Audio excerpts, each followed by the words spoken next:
Diabetes रिव्हर्सलच्या ह्याच्यामध्ये खूप साऱ्या लोकांचा प्रश्न येतो की आमच्या घरामध्ये आम्हाला डायबिटीस नाही आहे डॉक्टर, पण आमच्या घरामध्ये डायबिटीसची हिस्ट्री आहे आणि माझ्या मनात कायम भीती राहते की बापरे मला तर डायबिटीस होणार नाही ना.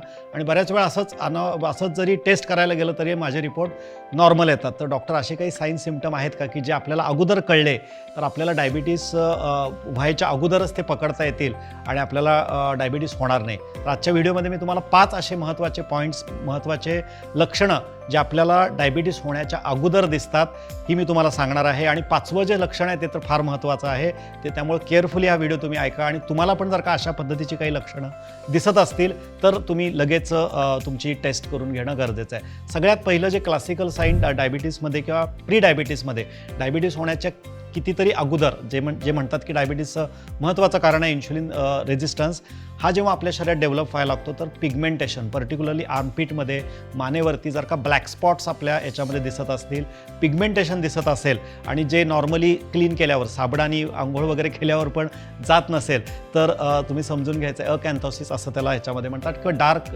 ब्लॅक पिगमेंटेशन पर्टिक्युलरली मानेवरती थोडंसं दिसेल, तसं जर का तुम्हाला काही दिसत असेल तर it's a early sign. You need to immediately go and check your fasting insulin. त्यावेळेला फास्टिंग इन्शुलिन बऱ्याच वेळेला वाढलेल्या दिसतील. मे बी तुमच्या फास्टिंग शुगर आणि तुमच्या PP शुगर त्यावेळेला नॉर्मल असू शकतात. सो अर्ली अशा पद्धतीचं कुठलंही साईन दिसलं तर तुम्ही अलर्ट होणं गरजेचं आहे. दुसरा जो कॉमन साईन दिसतो तो दिवस जसा जसा पुढं जाईल त्यावेळेला माझा थकवा वाढत जातो. म्हणजे पर्टिक्युलरली ह्याला म्हणतात की 2 PM और 3 PM क्रॅश.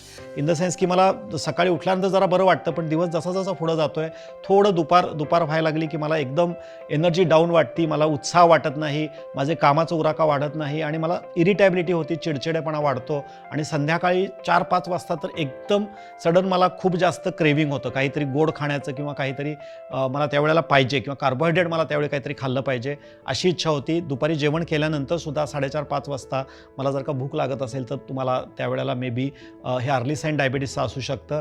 आणि त्यावेळेला तुमच्या फास्टिंग शुगर लेवल किंवा PP शुगर लेवल तुम्ही चेक करणं, त्या पॉईंटला पण आणि नेक्स्ट डे तुम्ही लॅबोरेटरीमध्ये जाऊन पण चेक करणं आवश्यक आहे. तिसरा आणि महत्त्वाचा पॉईंट जो दिसतो तो आपल्याला मसल विकनेस किंवा मसल लॉस.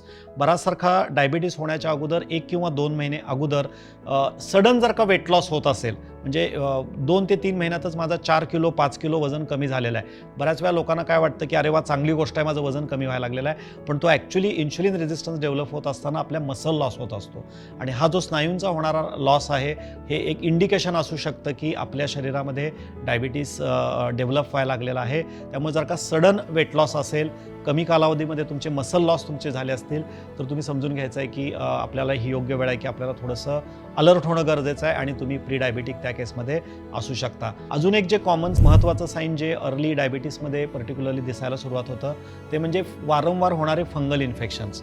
अंगावरती जर का आपल्याला सीझन जेव्हा जेव्हा चेंज होतोय त्यावेळेला जर का फंगल इन्फेक्शन्स वारंवार होत असतील किंवा लेडीजमध्ये पर्टिक्युलरली अजून एक जे कॉमन असतं रिपीटेड युरिनरी ट्रॅक इन्फेक्शन होणं.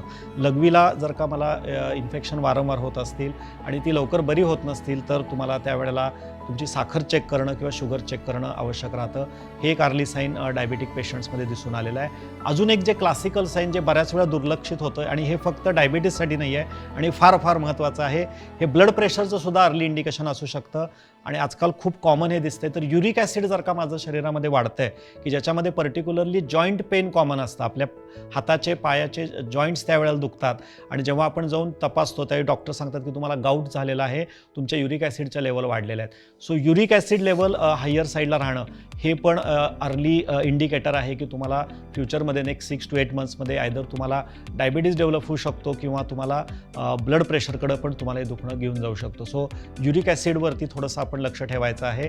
अजून एक जे कॉमन साईन आहे जे पर्टिक्युलरली आपण इग्नोर करतो, सतत जर का मला केस गळणं, स्किनमध्ये रुक्षता, सतत फटीग आणि थकवा जाणवत असेल किंवा सकाळी उठल्यानंतर मला जर का डल फिलिंग होत असेल तर ते पण एक साईन आहे की माझ्या शरीरातलं न्यूट्रिशन कमी झालं आहे. तर अशा केसमध्ये तुम्हाला फक्त शुगर चेक करून थांबायचं नाही आहे, तुमच्या फास्टिंग इन्शुलिन आणि सगळ्यात महत्त्वाचं म्हणजे तुमचं व्हिटॅमिन B12 आणि व्हिटॅमिन D. सो माझं जर का B12 आणि व्हिटॅमिन D खूप कमी राहत असेल तर अशा वेळेला माझ्या शरीरामध्ये होमोसिस्टिन नावाचा एक हार्मोन माझ्या शरीरामध्ये एन्झाईम असतं ते वाढायला सुरुवात होती आणि हे जे होमोसिस्टिन आहे हे अर्ली इंडिकेटर आहे डायबिटीस किंवा प्री डायबिटीस. अशा वेळेला बऱ्याच वेळा फास्टिंग बीपी नॉर्मल असतं, पण होमोसिस्टिनेमिया एका ठराविक लेवलपेक्षा जास्त जर का पोषण मूल्य कमी झाली तर ते पण एक अर्ली डायबिटीसचं साईन असू शकतं. सो आत्ता मी सांगितलेल्या या 5 गोष्टींपैकी कुठलीही गोष्ट जर का तुम्हाला तुमच्या ह्याच्यात आत्ताच्या ह्याच्यात आढळून येत असेल तर you have to rush and you have to start changing your lifestyle. नुसतं चेक करून शुगर नॉर्मल आले की इथं न थांबता त्याला तुम्ही प्री डायबिटीस कन्सिडर करून हे अर्ली साईन्स जर का दिसत आहेत तर इमिजिएटली तुम्हाला लाईफस्टाईलवरती चेंज करायचं. इमिजिएटली जाऊन तुम्ही गोळी औषध कुठलं घेऊ किंवा मी मेटफॉर्मिन सुरू करू का किंवा मी कुठल्या डायबिटॉलॉजिस्टला भेटू हे करण्यापेक्षा जर का मी जीवनशैली माझी चांगल्या पद्धतीनं केली तर मला वाटते की तुम्हाला लवकर या साईन्स आणि सिम्पटम्समधनं बाहेर पडता येईल आणि डायबिटीस होण्याच्या अगोदर जर का तुम्ही हे कॅचअप केलं आणि तुमची जीवनशैली सुधारली तर तुम्हाला फक्त डायबिटीसच नाही तर कुठल्याही जीवनशैलीच्या निगडीत आजारांपासून तुम्हाला मुक्तता मिळू शकते. सो तुम्हाला पण जर का अजूनही कुठले असे साईन्स किंवा सिम्पटम्स माहीत असतील जे अर्ली डायबिटीसमध्ये दिसत आहेत तर जरूर खाली कॉमेंट बॉक्समध्ये तुम्ही मेन्शन करायचं आहे. आणि हा जर का व्हिडिओ तुम्हाला आवडला असेल किंवा व्हिडिओमधली कुठली टिप तुम्हाला सगळ्यात जास्त आवडली ती पण कॉमेंट बॉक्समध्ये मेन्शन करायची आहे. जरूर या माझ्या चॅनलला सबस्क्राईब करायला विसरू नका. मॅक्सिमम लोकांपर्यंत हे नॉलेज आणि हे चॅनल तुम्ही पोहोचवायचं आहे, त्यासाठी हे तुम्ही शेअर पण करायचं आहे. थँक्यू.